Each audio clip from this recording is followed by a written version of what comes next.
Hello बच्चों, चलिए प्रश्न पढ़ते हैं। समांतर श्रेणी में चार संख्याएं ज्ञात कीजिए जिनका योगफल 50 है तथा सबसे बड़ी संख्या सबसे छोटी संख्या की चार गुनी है। मुख्य अवधारणा। तो हमारा जो प्रश्न है वो समांतर श्रेणी से संबंधित है। तो समांतर श्रेणी में हमारे क्रमागत दो पदों का जो अंतर है वो प्रत्येक जगह समान रहता है। तो देखो, हमें चार संख्याएं लेनी है। तो देखो, निम्न प्रकार से लेते हैं हम चार संख्याएं समांतर श्रेणी में। तो पहली संख्या हम लेते हैं a-3d, दूसरी हमारी होगी a-d, तीसरी होगी a+d और चौथी होगी हमारी a+3d। यहाँ से हम दो क्रमागत पदों का जो अंतर है वो देखेंगे तो हमारा समान है आएगा। तो अब हम प्रश्न क्या किया कि इनका जो योग है वो हमारा 50 है। इसका अर्थ हुआ कि a-3d plus a-d plus a+d plus a+3d बराबर हमारा है 50। तो 3d कट जाएगा, डी से डी कट जाएगा। तो a+a 2a, 2a+a 3a, 3a plus a 4a। तो यहाँ से 4a बराबर आ जाएगा हमारा 50। तो a बराबर आ जाएगा 50/4। तो 50/4 को हम दो से काटेंगे तो यहाँ आ जाएगा 25। यहाँ दो से काटेंगे तो दो, तो a का मान आ जाएगा हमारे पास 25/2। अब देखो, हम प्रश्न को आगे हल करते हैं। आगे संख्या सबसे बड़ी संख्या सबसे छोटी संख्या की चार गुनी है। तो सबसे बड़ी संख्या हमारी है a+3d, तो वो सबसे छोटी संख्या की चार गुनी है। तो सबसे छोटी संख्या हमारी a-3d, तो हम लिखेंगे a+3d।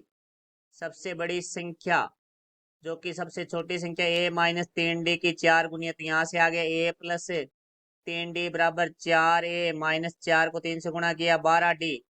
तो देखो भाई, ए डी वाले पद एक तरफ करेंगे तो 3d माइनस का 12d बराबर से दूसरी तरफ आके प्लस का हो जाएगा। तो 12d हो जाएगा 4a प्लस का a बराबर से दूसरी तरफ जाके माइनस का a हो जाएगा। तो यहाँ से 12d और 3d हमारा हो जाएगा 15d बराबर 4a-a, यहाँ हो गया 3a। तो अब देखो भाई, 15d बराबर 3 गुणा a का मान है हमारे पास है 25/2। तो यहाँ से देखो, हम d का मान निकालेंगे तो हमारे पास d बराबर आ जाएगा 3 गुणा 25/2 गुणा 15 भी, ये 3 से कट रहा है, 3×5 = 15, यहाँ 5 से कटेंगे 5×5 = 25।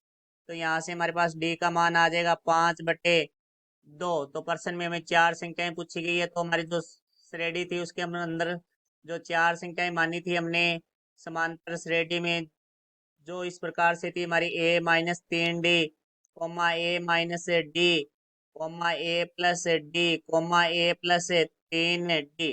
तो यहाँ से देखो, पहले हम a-3d निकालते हैं। तो a का मान हमारे पास है 25/2 -3 गुणा d का मान है वो है हमारे पास 5/2। तो यहाँ से देखो भाई, 25/2 -15/2, दोनों का एलसीएम है वो हमारे पास 2 आ जाएगा। तो 25 - 15, 25 में से 15 घटाएंगे तो 10/2 बराबर हमारा आ गया 5। उसके बाद हम बात करते हैं a-d के लिए। तो a का मान है 25/2 माइनस डी का मान है 5/2। तो यहाँ से देखो, दो हमारा लेस से आ जाएगा तो 25 माइनस है 5, तो यहाँ से आ जाएगा 20/2। 20 में हम 2 का भाग देंगे तो हमें प्राप्त होगा 10। फिर हमारा आएगा a+d। तो a का मान है हमारे पास 25/2 प्लस डी का मान है 5/2। तो यहाँ से हमारा 2 एलसीएम आ जाएगा। तो 25 + 5, तो यहाँ से आ जाएगा हमारे पास 30/2 बराबर आ जाएगा 15। फिर हमारे पास आएगा a+3d। तो a का मान है हमारे पास 25/2 प्लस 3 गुणा डी का मान है 5/2। तो यहाँ से हमारा जो लेस है वो 2 आ जाएगा। तो 25 + 5 दिए 15। तो यहाँ से 25 और 15 हमारा 40/2 बराबर है 20। तो हमारी जो समांतर है श्रेणी है उसके जो चार पद हैं वो हमारे होंगे 5, 10, 15 और 20। ये हमारे प्रश्न का उत्तर हुआ। आशा करता हूँ समझ आया होगा। धन्यवाद।